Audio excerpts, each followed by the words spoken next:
Hi, welcome to Culturally Determined on Blogging Heads TV. I'm your host, Aryeh Cohen-Wade, and my guest today is Magdalene Taylor. Magdalene, could you please introduce yourself? Hi, everyone. I'm Magdalene Taylor. I'm a former staff writer at MEL Magazine and a current freelance culture writer. Thanks so much for coming on. So let's talk just a little bit about MEL Magazine, which seems to have gone under or out of business or something, or they're selling it. And so for people who don't know, MEL was a I don't know, sort of men's magazine for the 21st century online. And one of the unusual things about it is that it was started or owned by Dollar Shave Club, and they were they subsidized it instead of other possible revenue models that people are trying to make work in the online age. And so I thought that was an interesting model, and I was bummed that the website was shuttering, and I was bummed because, I vaguely know a couple of people who work there, but also, it seemed like, there's, the Substack model or something, but then if there's just, a company that, wants to let a bunch of creative writers sort of do interesting stuff, that seems good, and the fact that they decided to stop doing that seems bad to me. So what do you, so, do you have any thoughts on, obviously you're probably not happy about losing your job, but what do you think about what's happened with MEL? Yeah, not happy about having lost my job, but there's some chance that it's not over entirely. I think a lot of us are just sort of in a purgatory right now. It was really nice being under the Dollar Shave Club umbrella for the years that we were. And there might still be a future for MEL, but it would just be not under the Dollar Shave Club umbrella anymore. But that company's undergone some changes, and I think we're just part of that package deal of changes, and hopefully there's some future outside of it. But yeah, it worked really well being under Dollar Shave Club because we were like a Dollar Shave Club product, but also not at all. We never had to write about, their razors or anything like that. Okay, so so it wasn't like sponsored content in the traditional sense where you're like, yeah, the brand new, check out the brand new 12 blade or whatever, and how great it is. You were writing about all sorts of topics. Yeah, and never really got in trouble for the insane shit that we said. So yeah, it was kind of the perfect relationship while it lasted. Yeah, and yeah, you guys definitely, you were writing stuff that I don't know where else you would find stuff like this, and definitely not, I don't know, I mean, not if you told me that a subscription razor company launched a magazine, I would not expect it to be the kind of content that you guys were running. So yeah, it was just very interesting stuff. And okay, hopefully maybe it can live on in some way, but yeah. So the archives are still up there, and so you've been there were there for a couple of years and wrote a lot of stuff. I was looking at your archive. I didn't realize how prolific you've been there. And Miles Klee, who was on this show about 3 years ago, he was a writer there. Also, would just write this crazy, stuff that no one else, sort of stuff no one else is publishing. Sadly, so. Yeah. I wrote something like 770 articles in the just under 3 years that I was there, and in the end, I was writing 2 pieces a day. And that's a lot. That's a lot. Yeah. Yeah, it was a lot. But so yeah, some of that was culture pieces that I really liked, and then a lot of it was more service journalism stuff that I wouldn't necessarily promote on my Twitter, but was still fun to write and good experience and all that. Okay, maybe that's why I wasn't aware of how much you were actually doing. If you weren't putting up, you're doing sort of health related stuff, which makes sense for a men's website. Okay, so do you have anything else you want to say about MEL before we move on to the actual content of some of your work? Not really. Okay. Not really. It was a good time. I loved Mel. I hope it comes back, basically. That's it. Okay, so you are an expert, at least of some sort, on Juggalos. And Sure. Yeah. would you disagree with that, or? No, I would. It's just the kind of thing where it's like, expert's like a lofty title, you know? And I almost also feel like the term expert kind of like suggests I'm an outsider, like particularly like looking on top of the subculture, or, you know, at this point, I would identify as a Juggalette. Okay, that's interesting. But, yeah, no, expert is fine. There's definitely people who are like much more actually tied into the subculture, who are like, you know, living Juggalos every day, who are probably much better experts. Okay, you know what I mean? Yeah. But okay, so you wrote your thesis when you were in college about Juggalos, and so okay, what for people who have no idea what we're talking about, and maybe think we're talking about like people who juggle, you know, balls or something. What is a Juggalo? Yeah, people think I'm saying gigolos a lot of the time, so I'm not talking about male escorts.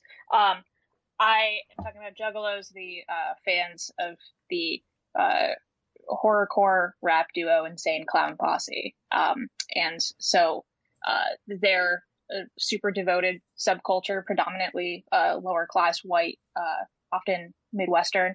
And they're best known for wearing clown makeup and their themes of like carnivalesque violence.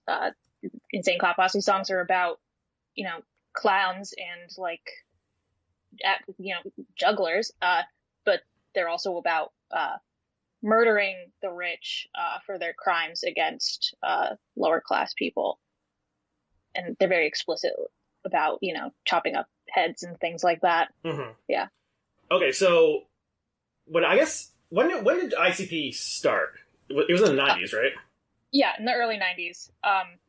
But they've been doing like their gathering of the Juggalos. I think this coming year will be like the 20th or the 21st. My timeline's a little mixed up since they didn't have it. Okay, so they did cancel it last year? Yeah, they did cancel it. That makes sense. And a good thing. Yeah. So I feel like I kind of vaguely knew who they were, like in the 90s or in high school.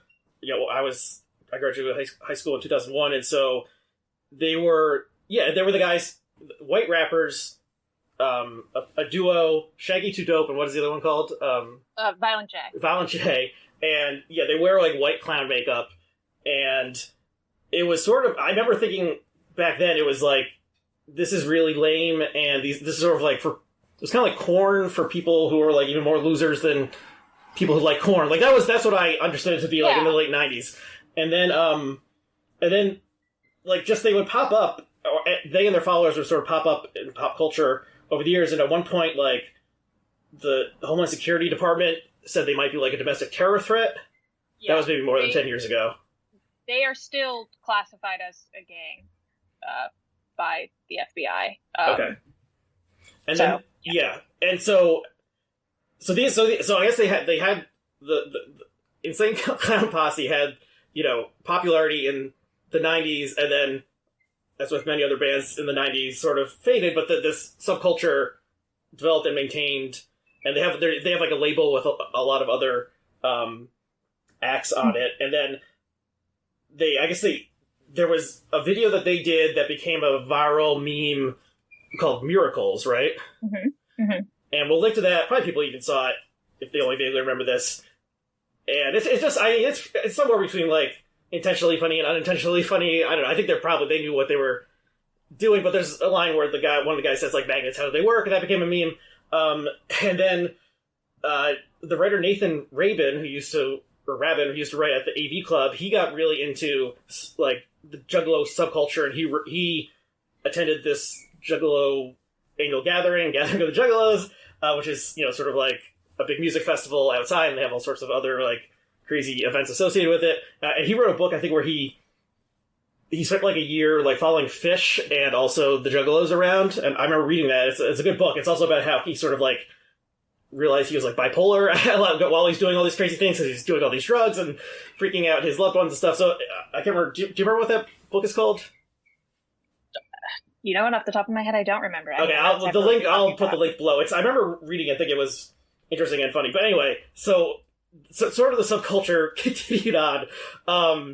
And then, yeah, there would just, I don't know, every couple months there'd be some sort of like Juggalo-related news item that sort of surfaced online or something. Okay, but why are these interesting people to like study in a not study, but like examine in a context that's not just like, look at these people wearing clown makeup and acting silly and haha. Yeah. Well, so kind of like what you were saying about like people who like Korn but are like maybe even bigger losers than people who like Korn. I love Korn. I'd probably say Korn's my favorite band. Okay. Well, my favorite band is Counting Crows, so that's just loser of a different, a different stripe. Yeah. Well, so both with Korn and Insane Clown Posse, I think that like a lot of the reason why people see these fans as losers is like not actually because like they're losers, it's because they're poor. And we just tend to look down on people who kind of openly embrace like their class aesthetic and have tried to create something unique out of it. And that's kind of what I see with Juggalos especially. It's kind of an owning of a class identity, but also a transformation of it into something empowering and kind of community forming. That to me is like the most like revelatory thing about Juggalos is that like there's really a strong sense of community values and different ethics that they consider to be important. So they've kind of found a way to like take the disjointedness and the challenges of being lower class, white, rural, and form an identity around it that can be like empowering and comforting. And a lot of people don't have that, a lot of people don't have a sense of community. They don't have a sense of pride in their identity. And, oftentimes like when we think about like white working class pride, it's really, it's not good. It's really bad. And that doesn't manifest in the Juggalo community at all. I mean, Juggalos are, at least Insane Clown Posse's music and the ideas that they're trying to make part of Juggalo culture is actively anti-racist and anti-capitalist. So it's not about, it's not about like white national identity. It's far more about class, but whiteness is definitely, inextricably tied to it. So yeah. So they are white rappers. I know at least they have a couple black rappers on their label. How you could probably like write a dissertation. Probably someone has just on Juggalos and race, but like how do they see themselves? Because like rap being art form that African Americans developed like in the 70s and 80s, and then these guys are doing it with white and black face paint on, and for a mostly white white following. How do they understand that? Yeah, I mean, I kind of think it's like it is the Eminem of it all, where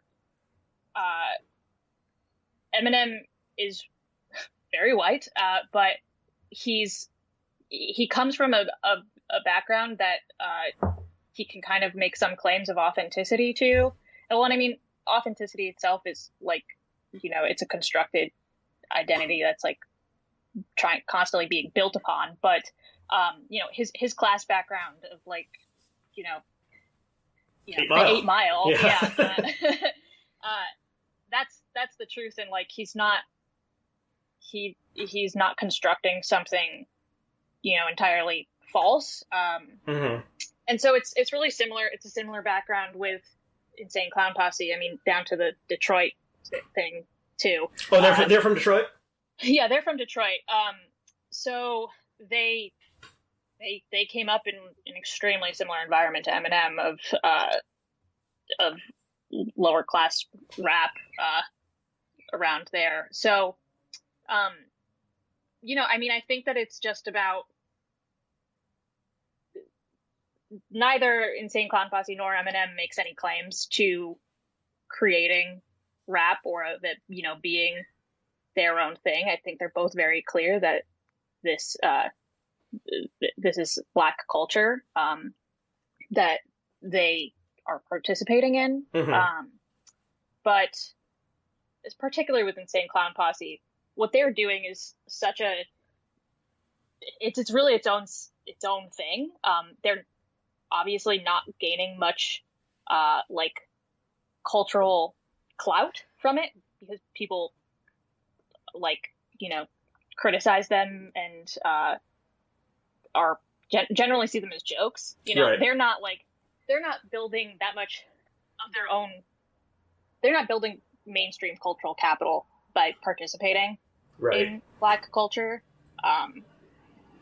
Which isn't to say that they haven't become very rich from what they're doing. I mean, I don't really know what their net worth is, but Psychopathic Records is pretty big, and both Violent J and Shaggy 2 Dope are wealthy men. But still, the culture is kind of insulated to itself. So, yeah. Do Juggalos vote? Some of them do. Most of them are anti-Trump. And it's always interesting looking at their Facebook groups and seeing what the discourse is. Most of them are anti-Trump, and when somebody is pro-Trump, many other Juggalos, if there's a pro-Trump Facebook post in one of the Juggalo groups, most of the other Juggalos will say, how are you a Juggalo and you support Trump? It seems the two values don't align. Mm-hmm. But they're also, pretty anti-establishment. They definitely weren't pro-Hillary. They weren't pro-Biden. Were they Bernie supporters? A lot of them were Bernie supporters, but a lot of them are libertarians. A lot of them simply don't vote. It's definitely a mixed bag, but there's, for a lot of people, there's an idea that Juggalos are going to be racist or bigoted in some way, and that is not the case for them as a whole group.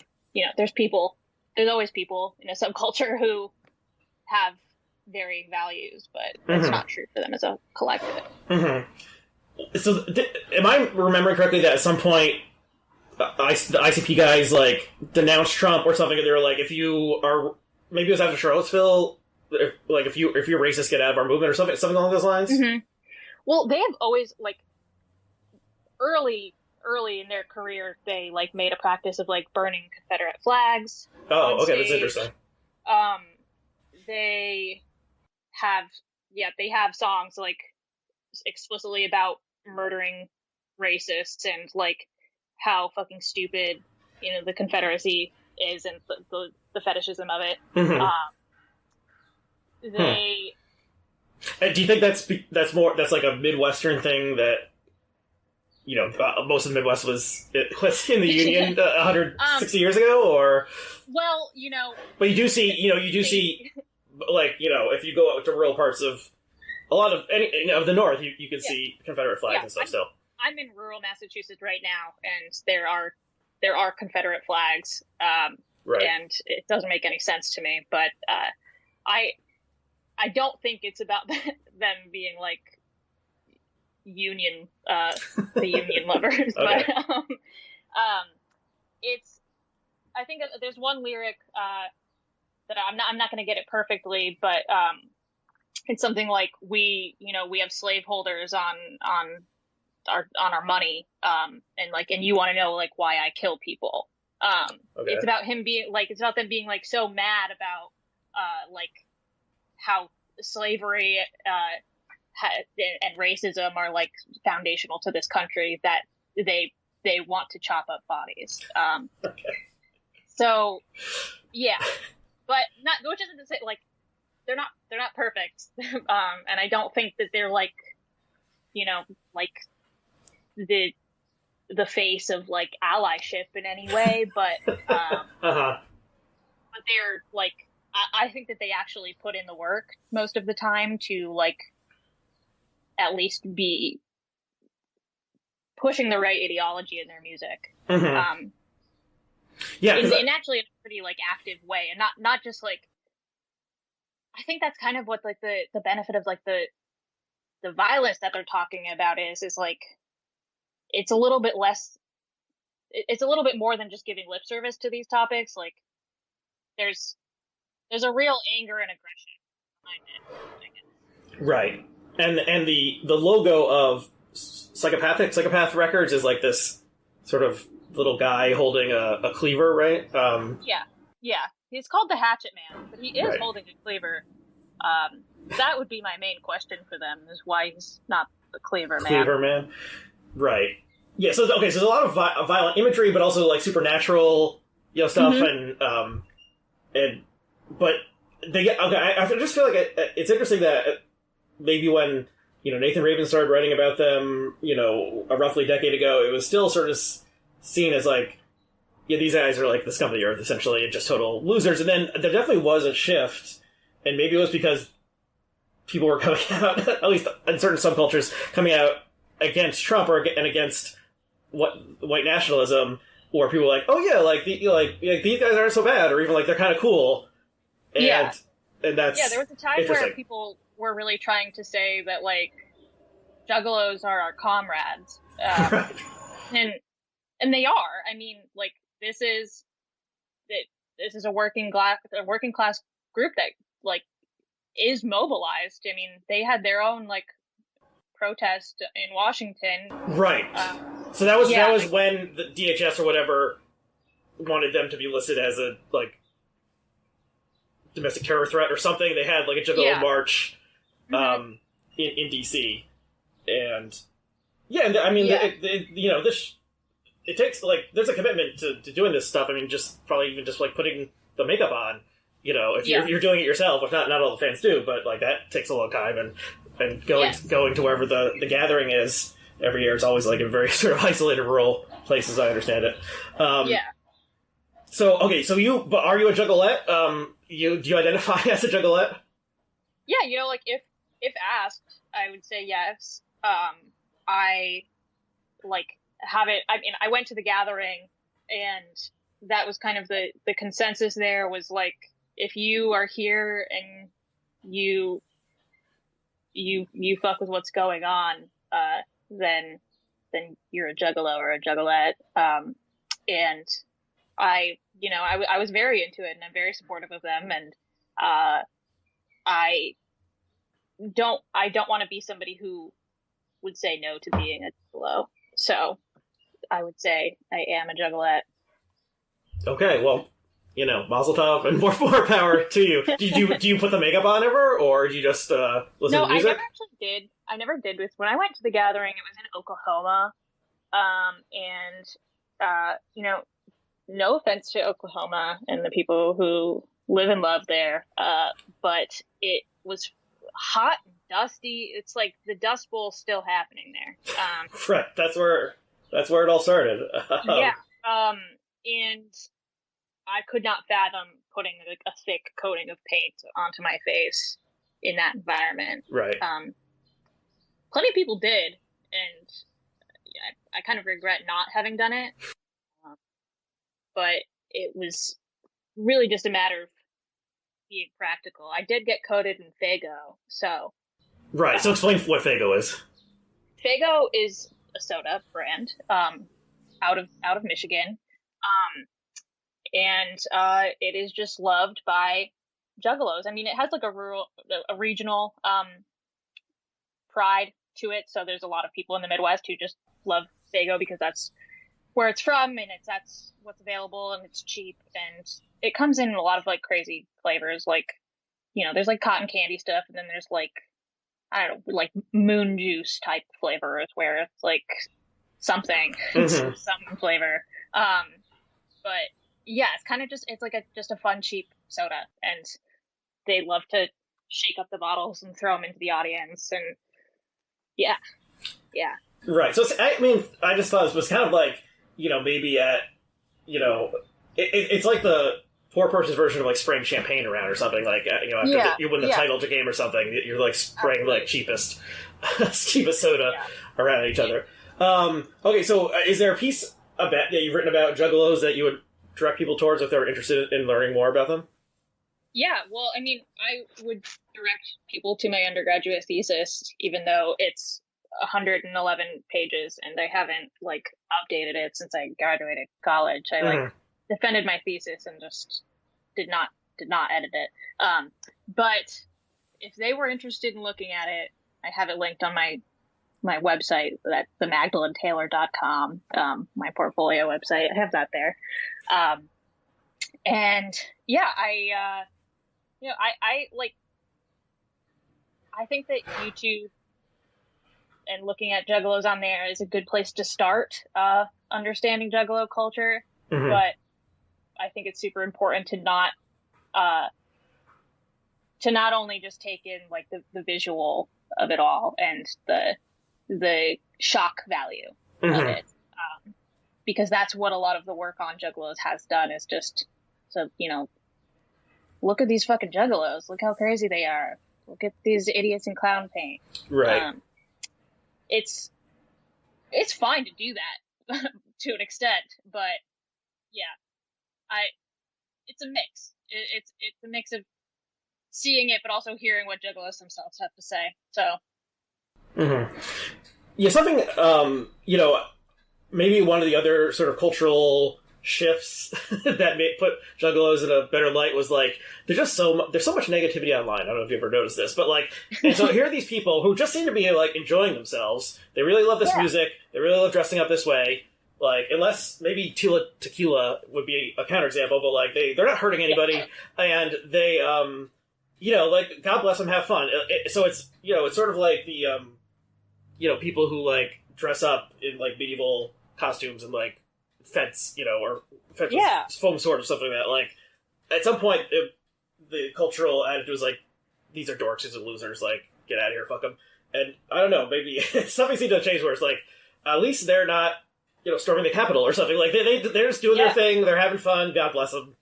Yeah, they're having a better time than a lot of people are.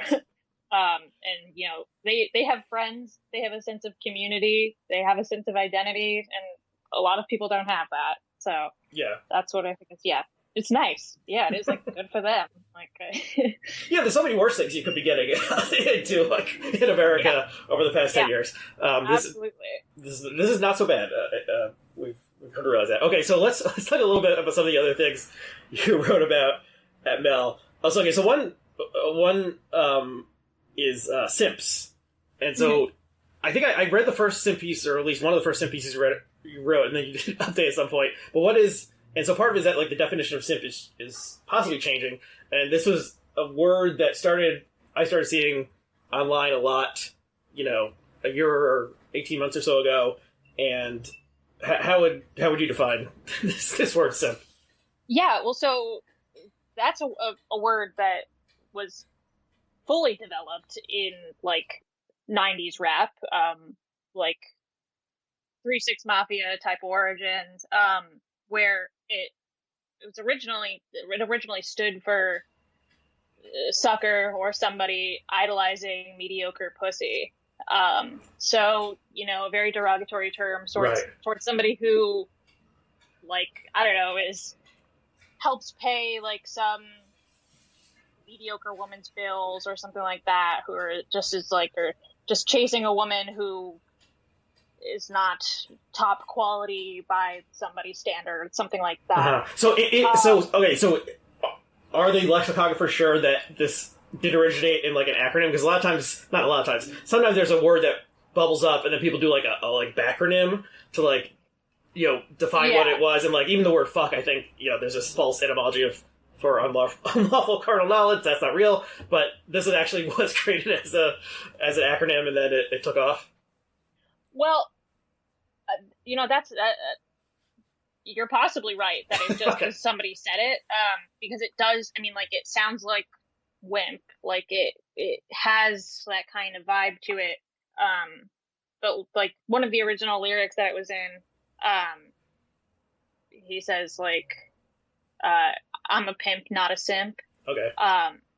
And it's at least generally accepted that like that's what it meant.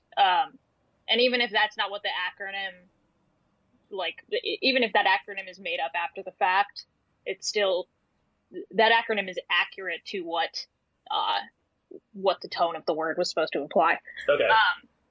Yeah, but somehow, like on TikTok, it's taken on a totally new meaning, where it still implies kind of like chasing a woman, or not necessarily a woman anymore, but chasing somebody, being kind of like affectionate, still kind of wimpy in a way, but in a much less misogynistic way.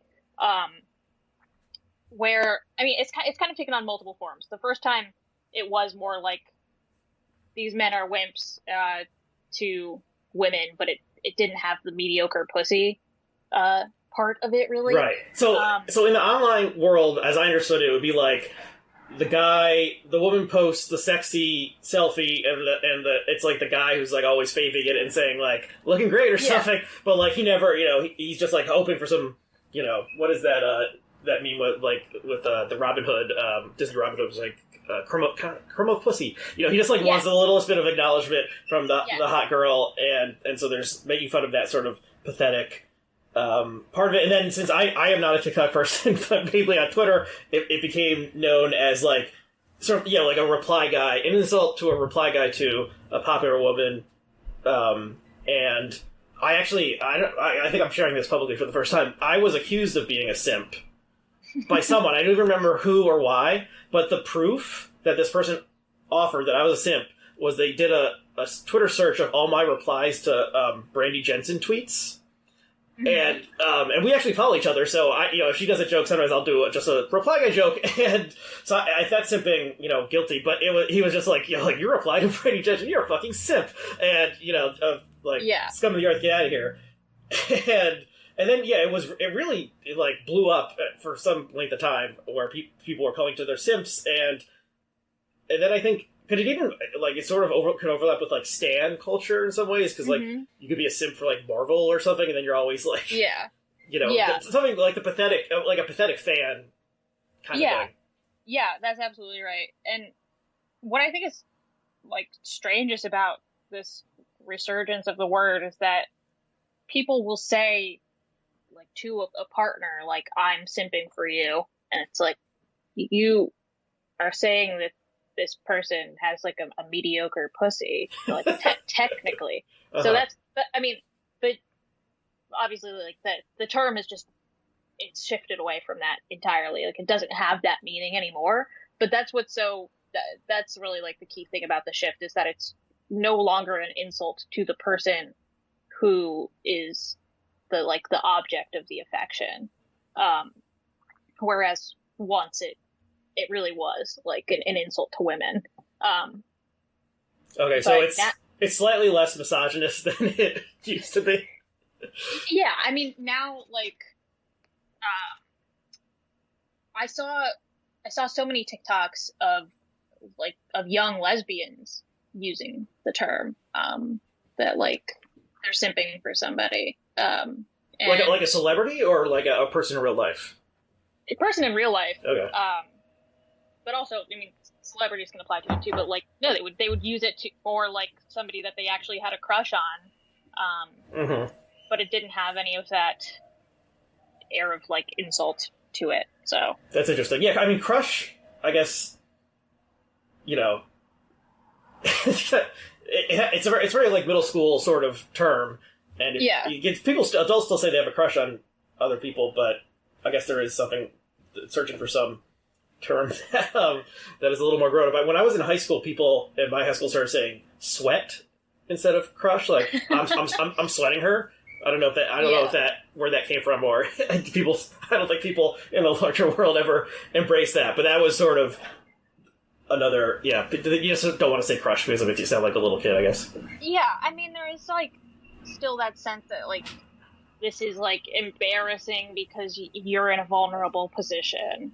But, yeah, I think that a lot of, like, the youths who are using the word today do not know that it's an acronym at all. Right. Or that it was an acronym. So, yeah, but I mean, I guess that's, like, I guess it's a good thing.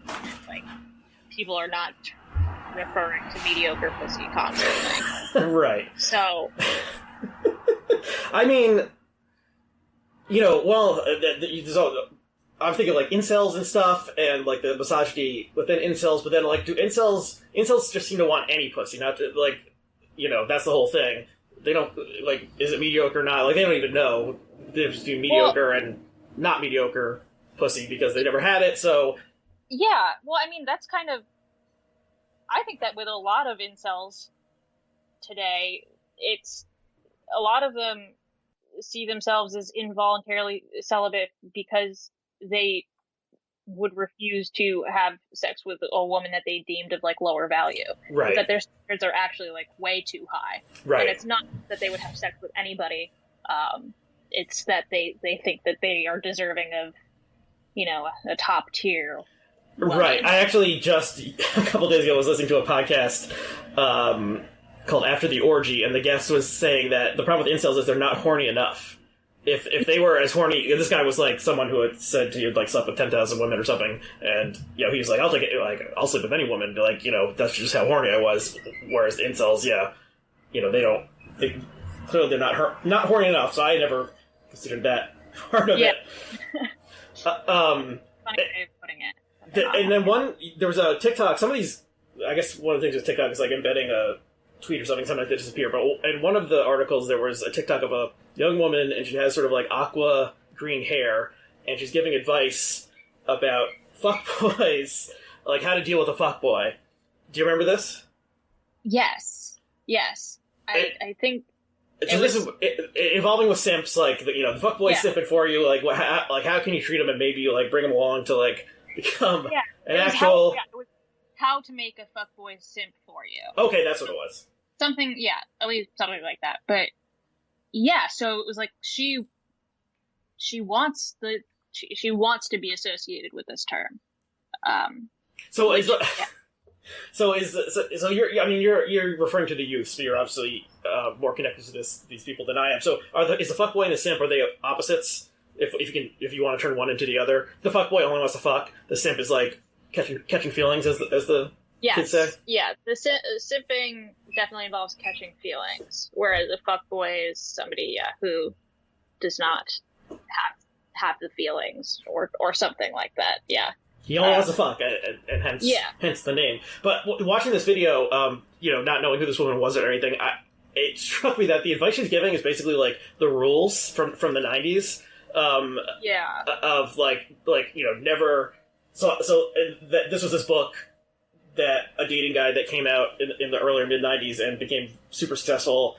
And one of the things was, like, you know, never call them, like, after the date, never be the first one to call back, like, make him call you back. And this seemed to be, like, the exact same things. That there's, like, don't text him back, make him text you back, like, you know, treat him like shit, and he'll want you even more. So it just was funny seeing this, I don't know, like, 16-year-old woman with blue hair, like, reiterating the received wisdom from 25 years ago. Yeah, I mean, they're kind of all, like, adapting, like, pickup artist strategies, it seems, without, you know, knowingly doing so. I kind of think that's destined to make a comeback soon. The pickup artist stuff? Yeah, maybe now that we're in, you know, hot vax summer coming up, that'll... Right.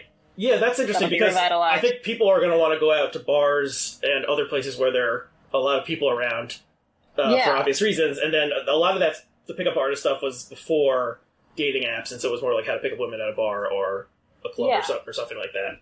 I think there's going to be a big turn to in-person flirting and the strategies. Right. Right. Yeah. And so maybe the guys will be wearing those huge hats again, like this mystery from the great VH1. I wonder if that thing stands up. That I watched it at the time. This reality show where they were like making over guys and teaching them pickup artists stuff to pick up women. That's on Paramount Plus. They've got a lot of those old VH1 shows. I feel probably someone in like standards or something probably would have flagged that one and said, let's just pretend this one. We'll just bury this one because it probably comes off looking pretty bad 15 years later, honestly. But another fatality of cancel culture. Yeah, the woke brigades have canceled. What was it? What was that show called? Was it called The Pickup Artist? I don't quite remember. I don't remember either. This guy whose nom de plume was mystery, who taught young dorky guys. They were like basically incels before that term was prevalent of how to get women and using pickup artist strategy, and that became known as PUA, I think, online. And a lot of these things involved like insulting the woman or subtly or And so that is somewhat similar to what this woman was in the TikTok was advising you to do, like treat the guy like shit and he'll come crawling to you. So I guess that there's something to that. Artist. Yeah, I just looked it up. It was just the pickup artist. Yeah. But I mean, that hat that mystery wore, that's definitely making a comeback. I would bet money on that. That, I mean, you just made me think that like Mystery's thing, he sort of looked almost like a juggalo, like because he would wear like heavy makeup and some sort of elaborate costume kind of thing. So it was like obviously a different like background and approach, but it somehow was like make yourself stand out in some ways and from the crowd. Okay, possible crossover. Juggalo pickup artist, who knows? Okay, but let's move on to one or two other articles you wrote. And obviously, if people are still listening to this, we're discussing some sex stuff and using some words that you probably wouldn't want a small child to listen to or something. But that's fine. But we're going to continue doing that. And so you wrote an article about big naturals recently, and so for people who don't know what that means, how would you define big naturals? Well, big naturals is kind of like a memeified term for breasts or boobs, and I mean there's kind of like an image associated of big natural boobs, but it's kind of become like a catch-all term for any set of breasts, whether they be natural or not, or big or not. Okay, that's confusing, but I mean, that's just kind of it. That's at least like the spirit of it. But some people talk about like kind of like a big naturals energy, kind of in the same way of like big dick energy. Okay.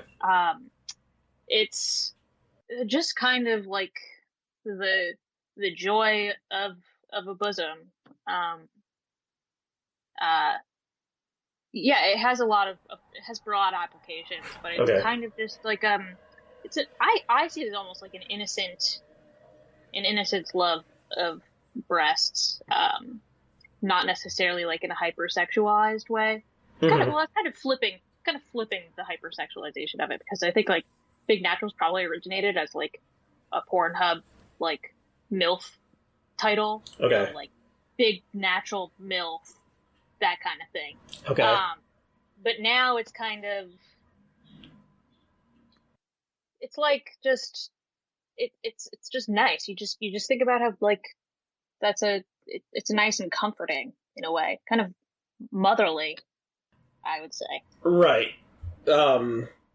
So this is Freudian, in obvious ways, if you're thinking like, attraction to like your mother's bosom or something, bringing back to innocence, and then, but also in a sexual way. So is part of it sort of like people are tired of fake breasts, fake tits, and so like the natural part means like, because we're sick of people are sick of like the 90s like porn aesthetic or something of like giant breasts and plastic surgery and so forth, and so this is just. This is natural. Well, I think that contrast is important, but it's funny because I also think that right now we're having, a bimbo moment where that whole plastic surgery, fake boob things. It's kind of coming back. But yeah, I mean, I kind of think it's like, it's sort of like an ownership, I think, of like boob love. Like, it's taking it away from like the idea of like who the boob guy is, as like a boob guy is probably like a 45-year-old who like drinks Bud Light and like vacations like in Ocean City, Maryland, or something like that.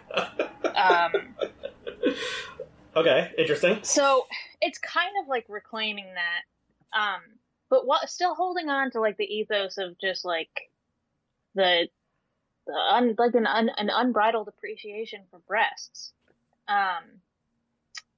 So I mean, I do think maybe it does have something to do with like the ass era, and that maybe we are moving on from that to an extent. I mean, but did Dana Miles write a piece about this? Also about he wrote about how there's like boob guys. War. Yeah, the boob guys versus the ass guys, and I guess at some point liking asses became the thinking man's way to get horny, and so but he wrote a piece. Like I said, Mel would publish things that no other outlet would publish. But he wrote this funny piece, saying like we can all come together in brotherhood or something like that. But then you wrote a piece about pogs, and these are not the pogs that I grew up with, which were these little discs of cardboard that you would throw at each other and like flip and then collect and stuff. This is PAWGS, and so what is that? Well, this one's definitely an acronym. It stands for FAT, the PH, fat, ass, white girls. So white girls with big butts. And I do not think that they're not mutually exclusive. In fact, a lot of pogs also have big naturals. I mean, for biology would dictate that. So So the pog thing that I wrote was actually like one of my earliest pieces for Mel. It was in a time when you could still find like some really horny Instagram accounts, and they were like really big accounts with thousands and thousands of followers. Today, those get shut down pretty quickly. So posting like actual porn stuff, or just like on the edge? Like, just on the edge, like really like up close, like ass bikini shots. So things that like, I don't know if they even technically violate Instagram's guidelines, but they're just too sexualized to continue. But yeah, there was a time where there were these big Instagram ass accounts, and a lot of them were pog oriented. And I interviewed a couple of the guys who run these accounts. And also it was kind of a gonzo piece where I was one of the pogs on the account. I forgot about that aspect of it. Yeah, so that was certainly interesting.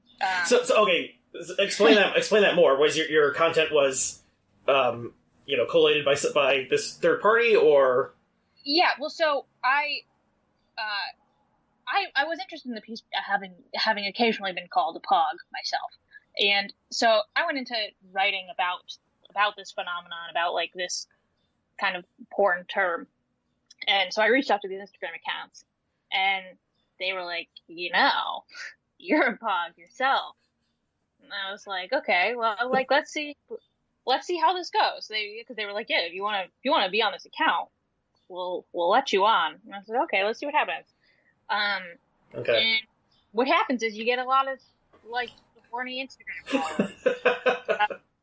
That's really the extent of it. Okay. But so this is a little bit like when what's her name went undercover at the Playboy Club in the 60s, when the woman who founded Biz Magazine, Gloria Steinem.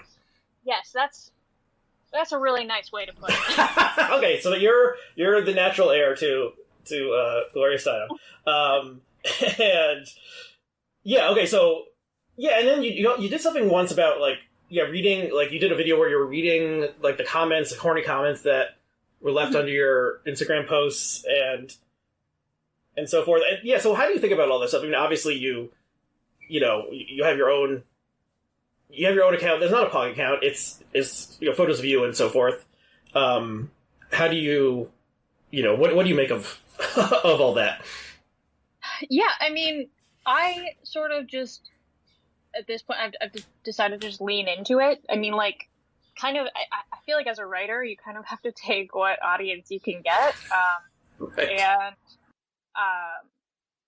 I know that plenty of people who might have followed me, like, from that POG account now, like, read my work. So I accept that. And also, like, I just, I'm 24. I kind of, like, came up as an adult on Instagram before, actually having a job or anything like that. And, like, that's just how young women were using Instagram in college and stuff. Mm-hmm.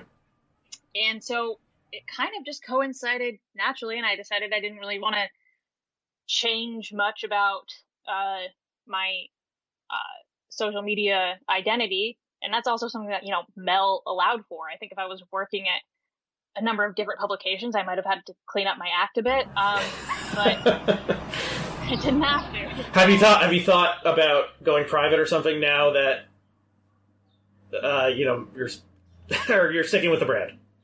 I'm sticking with the brand. I mean, like, for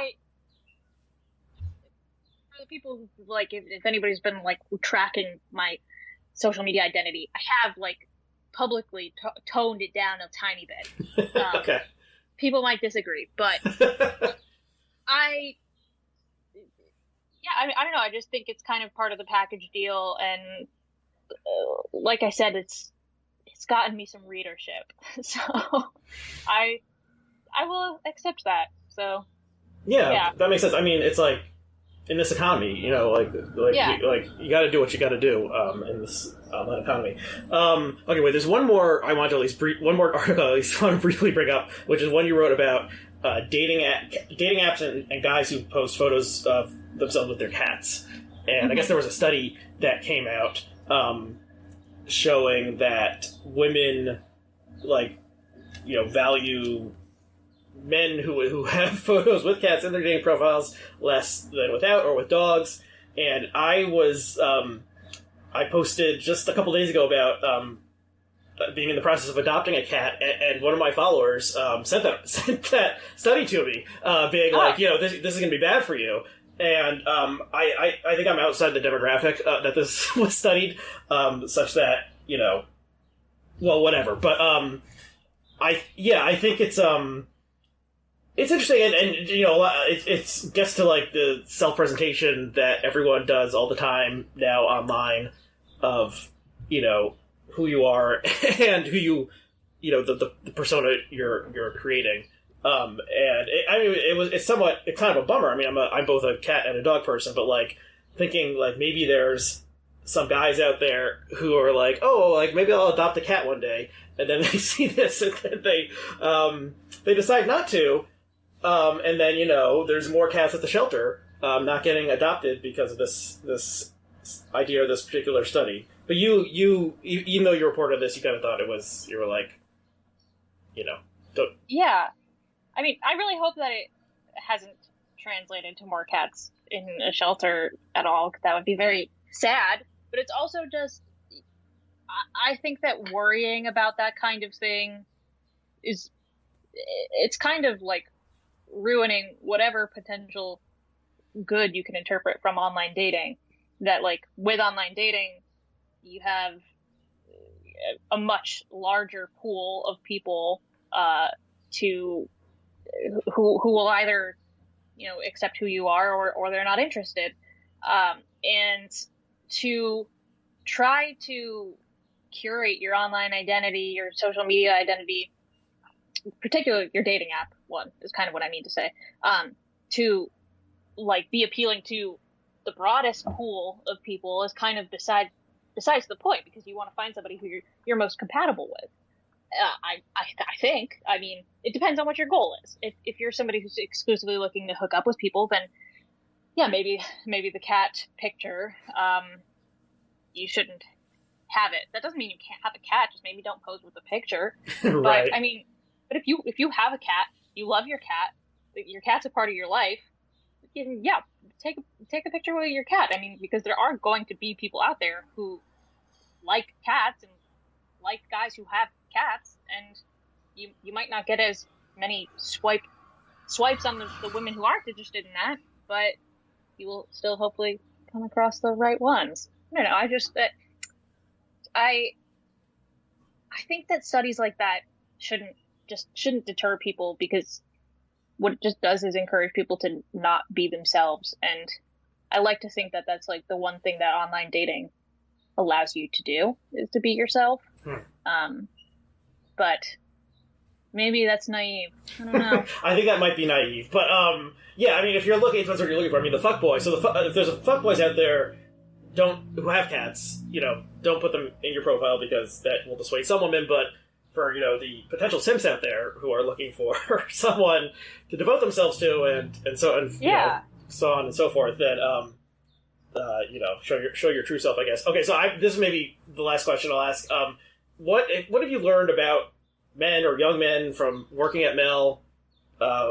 Being a woman writer, a young hot woman writer. Isn't that what your Twitter bio says? What did you? Were there things that you believed when you started working there you no longer believe, or anything like that?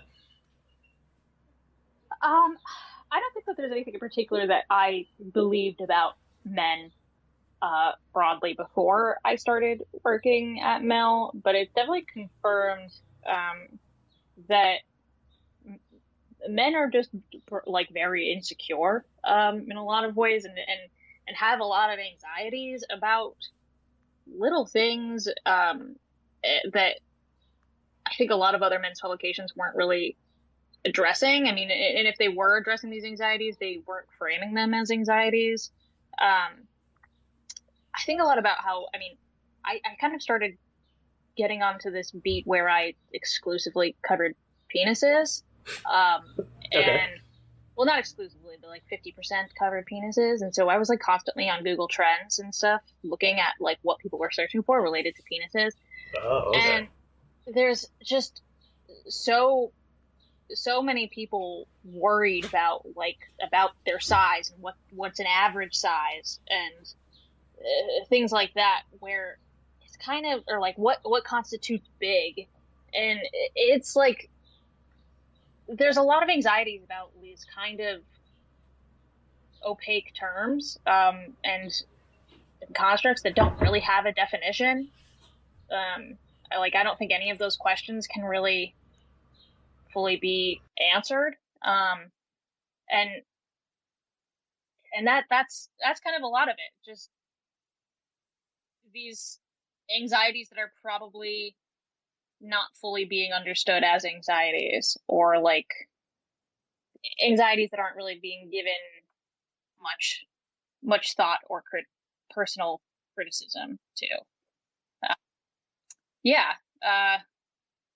And also just, I think working with a lot of men at a men's magazine has taught me also that like they're very, very neurotic, generally. Well, those are all writers, so yes. That's a subsection. Yeah, that's probably. Yeah, I would say it hasn't been like a normal pool to be working with, or right. to even be like writing about. So it's hard to say. But yeah, I think there's just a lot of under-discussed anxiety and neuroses there. That's interesting. It's sort of like a traditional American understanding of masculinity is like, you're supposed to know how to do these things and do them. Like, mm-hmm. John Wayne knows how to, build a fence or whatever, and he can do it. Just being like, and so if you don't know how to do those things, or no one ever taught you how to do those things, where are you supposed to go? I guess you look on like, Wiki How or something like that. But like, whereas a lot of the discourse around women is like trying to get women like anxious about 10 million things in their life so they can buy a product that will like correct that thing, Yeah. and so forth. Yeah. And yeah, and so I guess I never, like, I guess Maxim was sort of like the men's magazine when I was, like in my late teens and early 20s, and I don't even know if that's still around anymore, but that was definitely a worse version of masculinity than what probably probably worse than like the John Wayne version, but also worse than the Mel magazine version. And yeah, I don't know where I'm going with this, but like there's a market out there for something that is different than like cigar aficionado or whatever the fuck like other stuff is out there for men. So much of men's media is like trying to get you to buy a watch. Basically, that's kind of like the crux of a ton of it. So yeah, I mean that's what I really loved about Mel, is that it was room for something different. And yeah, I think that there's still,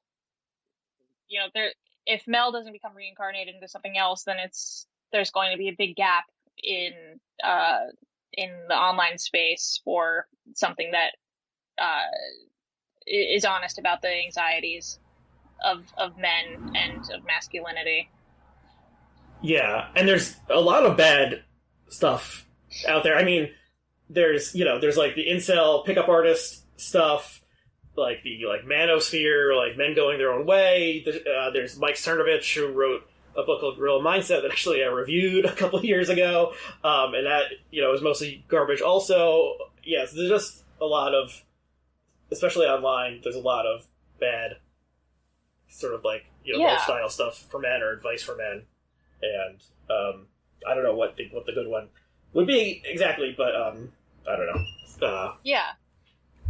Yeah, something that's just honest. I mean, and that's the other thing, that like with Mel, it was like very critical of masculinity, but doesn't inherently see masculinity as a bad thing. Like, I think that the toxic masculinity has become a term that's really like grown in popular culture, but it's also become connotated with just masculinity in general. And I don't really think that's totally fair. Like there just has to be room for like for a middle ground. Right. And I mean, this could be a whole other conversation, but like the men are trash, male tears, mansplaining, like all these things bubbled up over the past 10 years are like telling men, you're bad, shut the fuck up. And like probably a lot of men need to be told you're bad and shut the fuck up. But you can see how that message drove people towards, like the alt-right or whatever. And so that's bad as well. Yes, absolutely. That it's totally true. Like that, I think that in a lot of ways, at this point, at least, that discourse largely does just drive people to worse areas of masculinity than making them. I don't think really telling anybody to like shut the fuck up is going to like make them stop being a bad person. At least online, people. Yeah. People are not going to shut up online. In person, there's definitely some people who probably could use, a straightforward shut the fuck up, but online, people don't listen to that. So. Right. Okay, let's wrap it up there. So, okay, where people want to follow you, where should they go? And we'll include the links below to these various places. Well, pretty much just Twitter and Instagram at Magda J. Taylor. That's kind of the best place to find me and whatever work I might be publishing in the coming weeks. Mm-hmm. Okay, well, thank you for coming on. I was bummed about Mel and you and Miles and other talented people getting laid off, but hopefully you'll have an onwards and upwards trajectory. And thank you for taking the time. I do have a special plea to the viewers and listeners. I realize that whenever I get into a little tiff with some strange group of people on Twitter, the people who don't like me go to Apple Podcasts and give me a 1-star review on my podcast. Not every time, but I realize this started happening. So if you actually are still listening to this and you do like me, go to Apple Podcasts and leave a 5-star rating or review or something. And don't let the haters win. And that stuff helps with the algorithm and helps me and so forth. That'd be for the Culture Determined podcast specifically, not the Blogging Heads one as a whole. So that's just a plea from me to you, to my beloved followers, listeners, viewers. Okay, thank you, Magdalene, for doing this, and thanks to the viewers and listeners. We'll see you again next time.